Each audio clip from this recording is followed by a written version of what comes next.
Joining me now, John Sununu, former governor of the great state of New Hampshire, former chief of staff to President George H.W. Bush, and author of a great book, The Quiet Man, The Indispensable Presidency of George H.W. Bush. There it is on your screen. Hello, Governor. How are you today? I'm doing well, but I Great. have lots of questions for you. First of all, polls in New Hampshire. Let's start. Your son who's running for governor. Looking good for him. Looking good for Kelly Ayotte to retain, I should say, her Senate seat. What could you tell me about those two races? Well, the races are really tight up here. They've been going back and forth, but the last one came out this morning, showed Donald Trump, I think, 1 point ahead. Kelly and my son, both a couple of points ahead.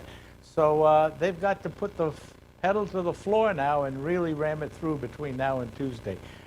But I have to tell you, Steve, in this election, I'm not believing polls at all. I have no idea whether they're good, bad, or indifferent. So they're nice indicators, nice for us to talk about, but this election's not going to be over until it's over. No, absolutely. I agree, because the polls have been all over the place. Although, last time we talked, which was prior to the revelation that the FBI had investigating Hillary, we've learned so much, and the polls have nationally and in many states, including New Hampshire, gone towards the favor of Donald Trump. Right. I don't even know what the question is, but can she overcome this if he stays on message and disciplines himself the way he did? And we played it a few minutes ago, how yesterday he said on stage, now, Donald, don't do this, don't do that. I thought it was very cute, but it's very telling that that's what his staff wants him to do.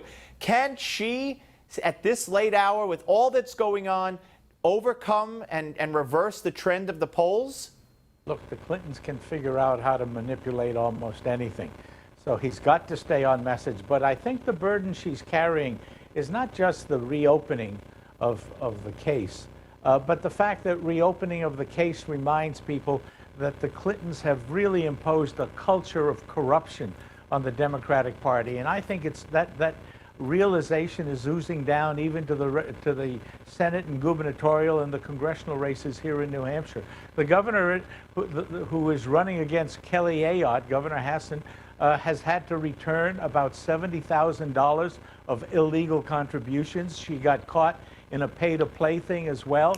The guy that's running against my son for governor got caught in a pay-to-play as well. So this climate of corruption, this culture of corruption, I think is the burden the Democratic Party has to carry, and that's a hard thing to overcome in a couple of days. And Governor, if the story was that Reince Priebus had been exposed for providing Donald Trump with questions before the debates with his opponents on more than one occasion, he wouldn't be head of the RNC anymore. There would be New York Times story on it every day. That's all they'd be talking about.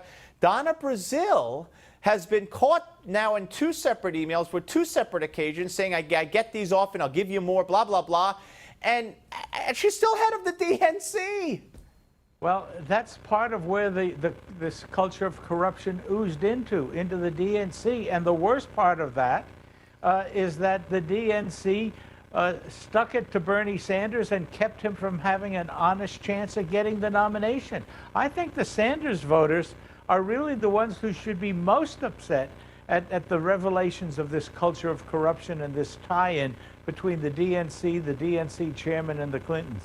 Yeah, no, I could not agree with you more. I could not agree with you more. It's just... go ahead. No, it's just mind-boggling. Mind-boggling that Donna Brazile... Yeah. And now it turns out Daily Caller talked to the two women who asked the two separate questions. They don't even know each other, these women. Neither one ever met Donna Brazile, but they both say they talked to the same CNN producer, and they mentioned her by name about the questions they'd be asking. So you connect the dots. Yeah, look... This is an important election. It's got to be a change election.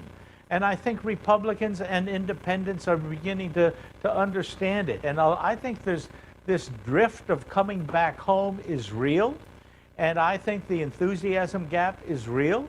And I think there's going to be a huge surprise for the country on Tuesday. All right. When we talk about the culture of corruption, This Justice Department and the revelations that we have heard and seen from emails, a lawyer who defended John Podesta, in his own words, Podesta said, this guy kept me out of jail. The cozy relationship between him and this Justice Department official's role in helping reportedly to squelch and discourage the FBI from going after the Clinton Foundation, and the Justice Department trying to discourage and prevent, in many cases, the FBI from pursuing such an investigation. Again, normally, page one blockbuster, corruption within the government news. Basically, nothing, Governor. If any other attorney general but Loretta Lynch had met with the husband of a candidate who was under investigation, not only would it be blockbuster news, but she'd be sitting in front of the Senate after having been impeached by the House. Okay, so and why won't they do that to her? Well, because you don't have enough votes in the Senate to convict. No, I know that, but why don't they just impeach her? I mean, is that if she stays on as Hillary's attorney general, God forbid, in a Clinton administration, do you think it's possible that somehow down the road they both get impeached?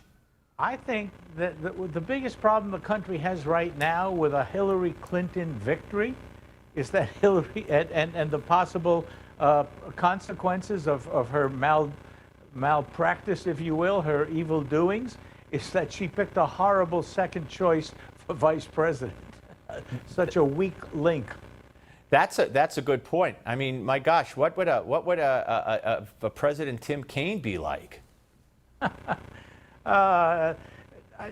Certainly as bad as Hillary and worse than Obama. Well, he can't be worse than Obama. Right. It would just be a continuation of everything we're looking at. Governor, best of luck to your son. Thank you. And thank you. We'll speak to you after the election, I presume.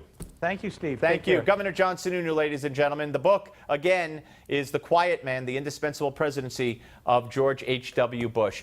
You remember the name Donna Rice? Well, she's now Donna Rice Hughes, and she's next. Don't go away.